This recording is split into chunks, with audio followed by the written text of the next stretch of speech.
Hello दोस्तों, नमस्ते, प्रणाम, सत श्री अकाल।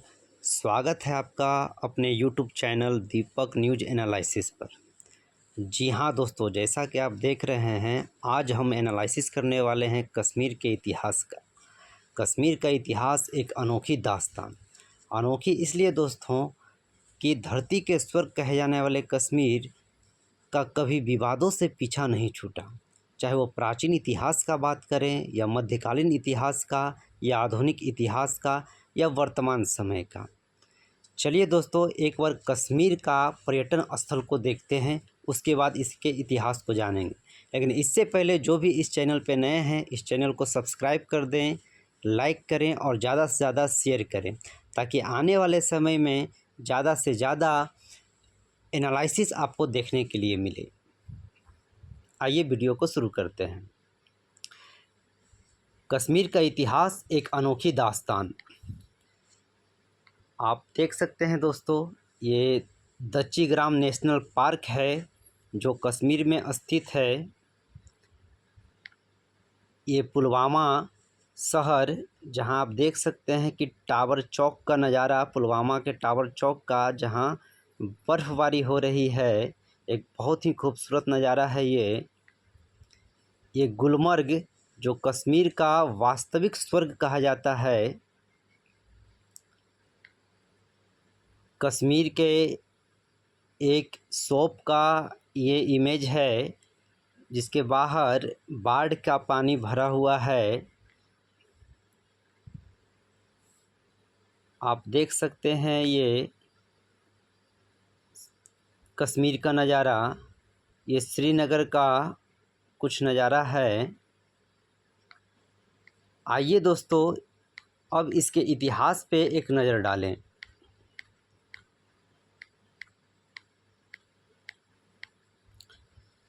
प्राचीन काल में कश्मीर हिंदू और बौद्ध संस्कृतियों का पालना रहा है। माना जाता है कि यहाँ पर भगवान शिव की पत्नी देवी सती रहा करती थी और उस समय ये वादी पूरी पानी से ढकी हुई थी। यहाँ एक राक्षस नाग भी रहता था, जिसे वैदिक ऋषि कश्यप और देवी सती ने मिलकर हरा दिया और ज़्यादातर पानी बितस्ता, जो कि वर्तमान समय का झेलम कहलाता है, नदी के रास्ते बहा दिया गया।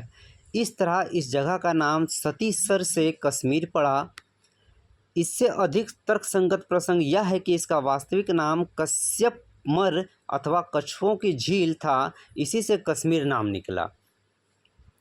कश्मीर का अच्छा खासा इतिहास कल्हन के ग्रंथ राजतरंगिणी से और बाद के अन्य लेखों से मिलता है। प्राचीन काल में यहाँ हिंदू आर्य राजाओं का राज था। मौर्य सम्राट अशोक और कुषाण सम्राट कनिष्क के समय कश्मीर बौद्ध धर्म और संस्कृति का मुख्य केंद्र बन गया। पूर्व मध्य युग में यहाँ के चक्रवर्ती सम्राट ललितादित्य ने एक विशाल साम्राज्य कायम कर लिया था। कश्मीर संस्कृत विद्या का विख्यात केंद्र रहा। जी हाँ दोस्तों, कश्मीर जो है संस्कृत विद्या का विख्यात केंद्र था।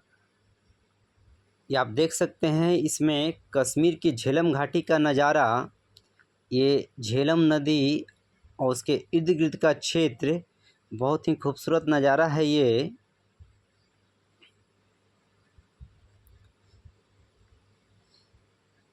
आप देख सकते हैं, इसमें भगवान अमरनाथ, यहाँ की सूफी परंपरा बहुत विख्यात है, जो कश्मीरी इस्लाम को परंपरागत शिया और सुन्नी इस्लाम से थोड़ा अलग और हिंदुओं के प्रति सहिष्णुता बना देती है। कश्मीरी हिंदुओं को कश्मीरी पंडित कहा जाता है और वो सभी ब्राह्मण माने जाते हैं। सभी कश्मीरियों को कश्मीर की संस्कृति यानी कि कश्मीरियत पर बहुत ही नाज है। कश्मीर का नाम ऋषि कश्यप के नाम पर बसाया गया था और कश्मीर के पहले राजा भी महर्षि कश्यप ही थे। उन्होंने अपने सपनों का कश्मीर बनाया था। कश्मीर घाटी में सर्वप्रथम कश्यप समाज निवास करता था। भारतीय उपमहाद्वीप के सबसे उत्तरी भौगोलिक क्षेत्र कश्मीर का इतिहास अति प्राचीन काल से आरंभ होता है। आप इस तस्वीर में देख सकते हैं कि किसी ग्रंथ का लेखन करते हुए 3 हिंदू कश्मीरी पंडित लगभग 1890 के दशक का छायाचित्र है ये। इस तस्वीर में आप मार्तंड मंदिर को देख सकते हैं, जिसे ललितादित्य मुक्ति मणि ने बनवाया था, निर्माण करवाया था। इस मंदिर का मार्तंड मंदिर, यह एक सूर्य मंदिर है।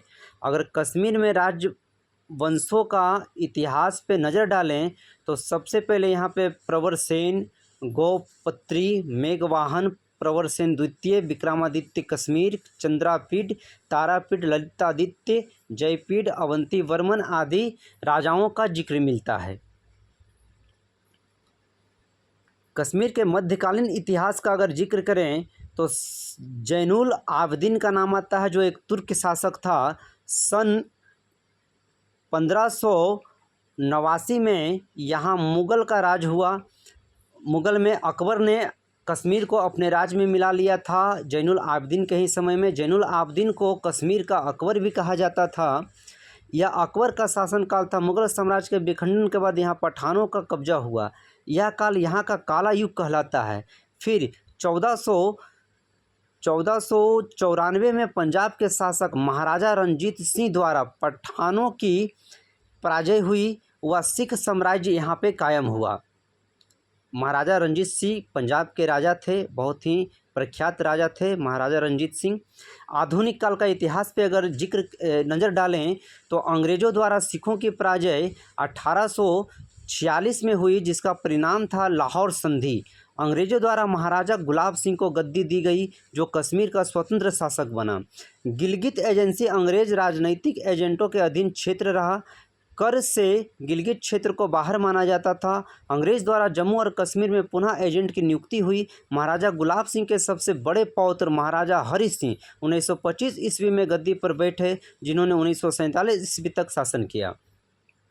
ब्रिटिश इंडिया का विभाजन, उस समय कश्मीर का इतिहास। 1947 में 565 अर्ध स्वतंत्र शाही राज्य अंग्रेज साम्राज्य द्वारा प्रभुता के सिद्धांत के अंतर्गत 1858 में संरक्षित किए गए। कैबिनेट मिशन ज्ञापन के तहत भारत स्वतंत्रता अधिनियम 1947 द्वारा इन राज्यों की प्रभुता की समाप्ति घोषित हुई। राज्यों के सभी अधिकार वापस लिए गए व राज्यों का भारतीय संघ में प्रवेश किया गया। ब्रिटिश भारत के सरकारी उत्तराधिकारियों के साथ विशेष राजनीतिक प्रबंध किए गए। कश्मीर के महाराजा हरि सिंह ने पाकिस्तान के साथ तटस्थ संबंध बनाए और तटस्थ समझौता किया। भारत के साथ समझौते पर हस्ताक्षर से पहले पाकिस्तान ने कश्मीर की आवश्यक आपूर्ति को काट दिया, जो तटस्थता समझौते का उल्लंघन था। उसने अधिमिलन हेतु दबाव का तरीका अपनाना आरंभ किया, जो भारत व कश्मीर दोनों को ही स्वीकार नहीं था। अर्थात दोस्तों, भारत और पाकिस्तान के बंटवारे के समय पाकिस्तान ने कश्मीर पे सबसे पहले हमला किया और कश्मीर को अपने राज्य में मिलाने का प्रयास किया, जबकि उस समय कश्मीर एक स्वतंत्र राज्य था। जब यह दबाव का तरीका विफल रहा तो पठान जातियों के कश्मीर पर आक्रमण को पाकिस्तान ने उकसाया, भड़काया और समर्थन दिया। तब तत्कालीन महाराजा हरि सिंह ने भारत से मदद का आग्रह किया। यह 24 अक्टूबर 1947 की बात है। नेशनल कॉन्फ्रेंस, जो कश्मीर सबसे बड़ा लोकप्रिय संगठन था, वह अध्यक्ष शेख अब्दुल्ला थे, ने भी भारत से रक्षा की अपील की। हरि सिंह ने गवर्नर जनरल लॉर्ड माउंटबेटन को कश्मीर में संकट के बारे में लिखा व साथ ही भारत से अधिनियम की इच्छा प्रकट की। इस इच्छा को माउंटबेटन द्वारा 27 अक्टूबर 1947 को स्वीकार किया गया। लॉर्ड माउंटबेटन, जो स्वतंत्र भारत के प्रथम गवर्नर जनरल थे। संयुक्त राष्ट्र, कश्मीर का मुद्दा जब संयुक्त राष्ट्र में गया था, भारत कश्मीर मुद्दे को 1 जनवरी 1948 को संयुक्त राष्ट्र सुरक्षा परिषद में ले गया। परिषद ने भारत और पाकिस्तान को बुलाया व स्थिति में सुधार के लिए उपाय खोजने की सलाह दी। तब तक किसी भी वस्तु परिवर्तन के बारे में सूचित करने को कहा। यह 17 जनवरी 1948 की बात है। भारत और पाकिस्तान के लिए एक 3 सदस्यीय संयुक्त राष्ट्र आयोग UNCIP 20 जनवरी 1948 को गठित किया गया, जो कि विवादों को देखें। 21 अप्रैल 1948 को इसकी सदस्यता पर प्रश्न उठाया गया। तब तक कश्मीर में आपातकालीन प्रशासन बैठाया गया, जिसमें 5 मार्च 1948 को शेख अब्दुल्ला के नेतृत्व में अंतरिम सरकार द्वारा स्थान लिया गया। निर्माणात्मक वर्ष, ऑल जम्मू और कश्मीर नेशनल कॉन्फ्रेंस ने अक्टूबर 1950 को एक संकल्प किया, एक संविधान सभा बुलाकर वयस्क मताधिकार किया जाए अपने भावी आकार और संबद्धता जिसमें इसका भारत से अधिमिलन सम्मिलित है का निर्णय लिया जाए व एक संविधान तैयार किया जाए। हाँ दोस्तों, संविधान में कश्मीर में एक संविधान निर्माण की प्रक्रिया अक्टूबर 1950 में शुरू हुई। चुनावों के बाद संविधान सभा का गठन सितंबर 1951 को किया गया। ऐतिहासिक दिल्ली समझौता कश्मीरी नेताओं और भारत सरकार द्वारा जम्मू और कश्मीर राज्य तथा भारतीय संघ के बीच सक्रिय प्रकृति का संवैधानिक समझौता किया गया, जिसमें भारत में इसके विलय की पुनः पुष्टि की गई। जम्मू और कश्मीर का संविधान सभा द्वारा नवंबर 1956 को अंगीकृत किया गया। यह 26 जनवरी 1957 से प्रभाव में आया। जम्मू कश्मीर का संविधान 26 जनवरी 1957 से प्रभाव में आया था दोस्तों। हाँ, उस समय जम्मू कश्मीर का एक अलग संविधान बनाया गया था जो भारतीय संविधान से कुछ अलग था। राजनीतिक एकीकरण 1953 शेख अब्दुल्ला को कश्मीर के प्रधानमंत्री पद से हटाकर 11 वर्ष के लिए जेल में डाल दिया गया। ऐसा माना जाता है कि केंद्र सरकार से अनबन की वजह से नेहरू ने इन्हें जेल में डलवाया था। 1954 धारा 35A भारत के राष्ट्रपति के आदेश से अस्तित्व में आया। हाँ दोस्तों, 1954 ईस्वी में संविधान का अनुच्छेद 35 का ए भारत के राष्ट्रपति के आदेश से कश्मीर में लागू किया गया, जिसमें साफ साफ लिखा था कि कश्मीर में कोई भी महिला किसी भी पाकिस्तानी पुरुष से अगर विवाह करती है तो उसे कश्मीर की नागरिकता दी जाएगी, लेकिन अगर वही महिला किसी अन्य भारतीय से विवाह करती है तो उस महिला का नागरिकता छीन लिया जाएगा और उस व्यक्ति को, उस पुरुष को कश्मीर की नागरिकता नहीं दी जाएगी। 1964 में शेख अब्दुल्ला जेल से बाहर आए और कश्मीर मुद्दे पर नेहरू से बात करने की कोशिश की, किंतु इसी वर्ष नेहरू की मृत्यु हो गई और बात हो नहीं सकी। 1965 सदर ए रियासत का नाम बदलकर मुख्यमंत्री किया गया। राज्य विधानसभा के लिए मार्च 1967 में तीसरे आम चुनाव हुए, जिसमें कांग्रेस सरकार बनी। भारत और पाकिस्तान के बीच 3 जुलाई 1972 को ऐतिहासिक शिमला समझौता हुआ, जिसमें कश्मीर पर सभी पिछली उद्घोषणाएं समाप्त की गई। जम्मू और कश्मीर से संबंधित सारे मुद्दे द्विपक्षीय रूप से निपटाए गए व युद्ध विराम रेखा को नियंत्रण रेखा में बदल दिया गया। नियंत्रण रेखा का अर्थ है दोस्तों LOC, लाइन ऑफ कंट्रोल, जो भारत और पाकिस्तान के बीच खींचा गया था। इसे अमली जामा 1972 में पहनाया गया। 1974 इंदिरा शेख समझौता हुआ, जिसके अंतर्गत शेख अब्दुल्ला को जम्मू कश्मीर का मुख्यमंत्री बनाया गया। इस वर्ष ये भी निर्णय किया गया कि अब कश्मीर में जनमत संग्रह की जरूरत नहीं है। 1984 इस वर्ष भारतीय सेना ने दुनिया के सबसे बड़े और ऊंचे ग्लेशियर और युद्ध के मैदान सियाचिन को अपने कब्जे में कर लिया। हाँ दोस्तों, सियाचिन पूरे विश्व का सबसे ऊंचा युद्ध स्थल है, जहां पे देश विदेश के बहुत सारे सैनिक ट्रेनिंग करने आते हैं और भारत को इससे बहुत मदद मिलती है और भारत को इससे इनकम भी होती है और भारत का ये एक गौरव भी है। यहाँ लगभग माइनस में टेम्परेचर होता है, जहाँ भारतीय सैनिक यहाँ पे कार्य करते हैं, अपना ड्यूटी निभाते हैं, जहाँ पे बर्फ़ के कारण और ठंड के कारण हजारों सैनिक की मृत्यु प्रत्येक वर्ष होती है। आप इससे अंदाज़ा लगा लीजिए कि भारतीय सेना किस तरह भारत के लिए तत्पर रहती है, और ऐसे भारतीय सेना को मेरी ओर से सलाम है।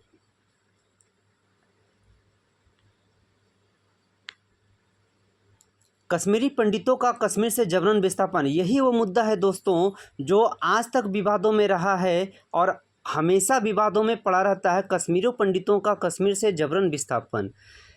कश्मीर में रहने वाले हिंदुओं को कश्मीरी पंडित कहा जाता था। 1990 के दौर में कश्मीरी पंडितों को बहुत अधिक विरोध का और हिंसा झेलनी पड़ी। कश्मीरी पंडित कश्मीरी घाटी में एक समुदाय है जो घाटी के मूल निवासी थे। इन्हें बहुत सारी धमकियां आनी शुरू हुई और कई हजारों कश्मीरी पंडितों को सरेआम गोली मारी गई। औरतों का बलात्कार हुआ। इन्हें दिन दहाड़े धमकियां दी जाने लगी कि यदि इन्होंने घाटी नहीं छोड़ा तो इन्हें जान से मार दिया जाएगा। इसके बाद ये धमकियां अखबारों में छपने लगी कि कश्मीरी पंडितों को कश्मीर छोड़ देना चाहिए या इस्लाम कबूल करना होगा या तो मरने के तैयार रहना चाहिए। साथ ही दिन रात लाउड स्पीकर से भी घोषणा करके उन्हें डराया जाने लगा। अंततः अपनी जान के डर से ये कश्मीरी पंडित, जो कि लगभग 4 से 5 लाख की संख्या में थे, उन्हें रातों रात घाटी छोड़कर जम्मू या दिल्ली के लिए रवाना होना पड़ा। यही वो काला सच है और यही कश्मीर पे एक कलंक है जो आज तक कई राजनीतिक मुद्दा बना है, कई हिंदू मुस्लिम विवाद का कारण बना है। 5 अगस्त 2011 कश्मीर से धारा 2019 कश्मीर से धारा 370 समाप्त करने के लिए विधेयक पारित हुआ। उस दिन राज्यसभा में गृह मंत्री अमित शाह ने मोर्चा संभाला और जम्मू कश्मीर से अनुच्छेद 370 हटाने की सिफारिश तथा राज्य के पुनर्गठन का बिल पेश कर दिया। इसके साथ ही पहले से ही तैयार बैठी सरकार ने कश्मीर घाटी के राजनीतिक नेताओं को नज़रबंद किया गया। इंटरनेट सहित अन्य संचार सेवाएं रोक दी गई और पूरे राज्य में धारा 144 लागू कर दी गई। कई अलगाववादी नेताओं को इससे पहले ही नज़रबंद किया जा चुका था। राज्य पुनर्गठन बिल में जम्मू कश्मीर राज्य को 2 केंद्र शासित प्रदेशों में बांटने का प्रस्ताव था, एक लद्दाख तथा दूसरा जम्मू कश्मीर। राज्यसभा में इसके पक्ष में 125 वोट पड़े जबकि विपक्ष में 61। यह बिल अगले दिन लोकसभा में भी भारी बहुमत से पारित हो गया। 31 अक्टूबर 2019 सरदार पटेल की पुण्यतिथि को जम्मू और कश्मीर तथा लद्दाख नाम से 2 केंद्र शासित प्रदेश बने। 2020 भारत सरकार ने मूल निवासी नियम डोमेसाइल लॉ लागू किया। इसको द्वारा भारत के कुछ वर्ग के लोगों को कश्मीर का अस्थायी निवासी घोषित किया गया। तो इस तरह दोस्तों आप कश्मीर के प्राचीन काल से अभी तक का इतिहास को जान पाएँ, इसका विश्लेषण सुन पाएँ। ऐसे ही और वीडियो के लिए इस चैनल को लाइक, शेयर और सब्सक्राइब करें। धन्यवाद।